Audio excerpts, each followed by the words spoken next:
کر دیا ہے کہ جو بھی منہاج القرآن کے ساتھ شدت سے لگ جاتا ہے پھر وقت کا مجدد کہیں بھی ہو آ کر خود اس کا جنازہ پڑھاتا ہے. سبحان اللہ. واہ واہ واہ کیا بات. عزیزان محترم یہ عام بات نہیں ہے, عام بات نہیں سمجھے. اللہ کی عزت کی قسم کاش وہاں پر میں ہوتا. آپ میں سے ہر کوئی کہتا کاش میرا جنازہ دوسری دشمن اسلام پڑھا رہے ہوتے. آپ ایک بات بتاتے چلو, جناب طلحہ رضی اللہ تعالیٰ کی بات یاد آ گئی. عزیزان محترم یہ وہ صحابی تھے جن کی عمر مبارک صرف 18-19 سال تھی. ہے مدینہ پاک کے رہنے والے نہیں تھے, ایک دیہات کے اندر رہتے تھے. وہاں سے سنا ایک ہستی مدینہ پاک کے اندر آئی ہے.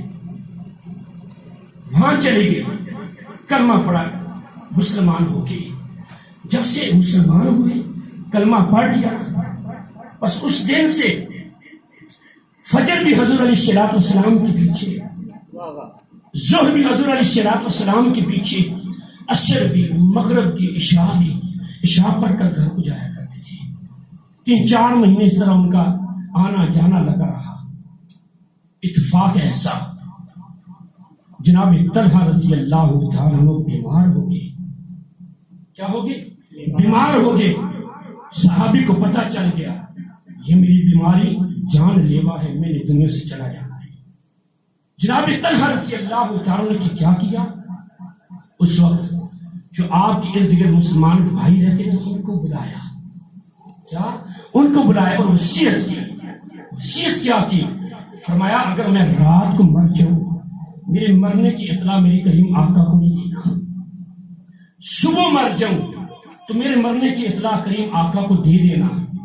پوچھی وجہ, پوچھی مسلمان بھائی نے کیا وجہ ہے؟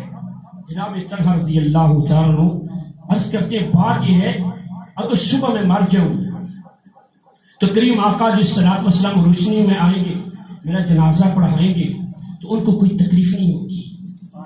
رات کو اندھیرے میں اگر آئیں گے, جس راستے سے آئیں گے ارد گرد مشرکوں کے ڈیرے ہیں, کہیں کوئی موقع پا کر مشرک میرے آقا علیہ الصلوۃ والسلام کو تکلیف نہ دے. اتفاق اللہ کا کرنا ایسا, جناب طلحہ رضی اللہ تعالیٰ عنہ رات کو فوت ہو گئے. آپ کی وصیت تھی, وصیت کے مطابق جو مسلمان بھائی تھے انہوں نے آپ کو غسل دیا, کفنایا, دفنا دیا. صبح ہوئی, جب جو مسلمان وہاں پر موجود تھے آقا علیہ الصلوۃ والسلام کی بارگاہ میں فجر کی نماز پڑھنے کے لیے گئے تو جا کر یہ بات بتا دی, آقا آپ کا غلام رات کو فوت ہو گیا ہے. اچھا مجھے اطلاع کیوں نہیں کی؟